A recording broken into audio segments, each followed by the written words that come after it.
Boom, here we have the Amazon Basics powder creatine monohydrate. 5 grams of creatine monohydrate per serving. So look at the supplement facts. You'll see creatine monohydrate, 5 grams per serving.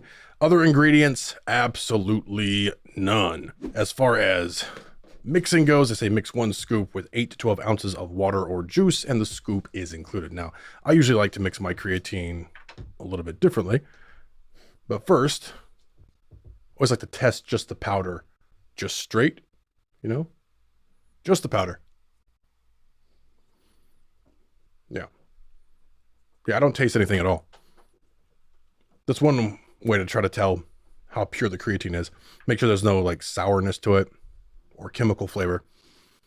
It just doesn't taste like anything at all. Just like you have flavorless powder in your mouth. Now, this is a powder creatine. It doesn't stipulate that it's micronized. So powder creatine, it's going to mix a little bit differently than a micronized creatine will. So micronized generally mixes pretty well. Powder can also mix well, but you usually have to drink it pretty quick. Otherwise, it can start to separate. So I like to do just like a little bit of water, Gatorade or something like that. Then 1 scoop, and it does come with a scoop. Not every brand does, so it's good that Amazon actually includes the scoop there. So I put it in the glass, and then I just like to swish it around. So after swishing it around, you can see pretty much dissolved. Now, if I let this set for like 5 minutes, it's going to start to separate. So with this creatine, make sure you go ahead and drink it down.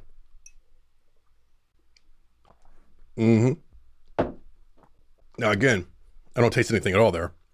But again, because it's a powder creatine, the granules are going to be slightly larger than like a micronized. So it will have like a bit of crunchiness. Now, it makes no difference at all to the effectiveness of the actual creatine. You're still going to get support in muscle endurance, repairing your muscle, growing larger muscles with the suppression of myostatin, not directly, but indirectly through creatine. You're still going to get all the benefits for the brain, work under stress, focus, concentration, stuff like that. So same exact benefits. But again, if you're used to a micronized creatine, the granules on this are just slightly larger, but again, makes absolutely no difference to the overall effectiveness. Now, there's no markings on here to indicate any kind of third-party testing or anything like that. So if that's important to you, you may want to go for a different brand. But Amazon does require any seller of their supplements requires that the facility that they're manufactured in be like a CGMP certified facility.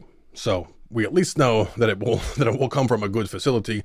The Amazon Basics brand is probably just like a white label from some other larger brands that just produce creatine for 50 other clients, and that's why they can sell it much cheaper than a lot of the other competition, a lot of the other name brands. But if you're a little bit broke, you're a little bit low on cash, but you want to go ahead and get your creatine, hey man, Amazon Basics powder creatine, worth checking out. It's going to work just the same as every other brand out there, because at the end of the day, folks, it's all just creatine. So we'll check this one out. Of course, we'll have links for it in the description below. Again, folks, that's the Amazon Basics powder creatine monohydrate.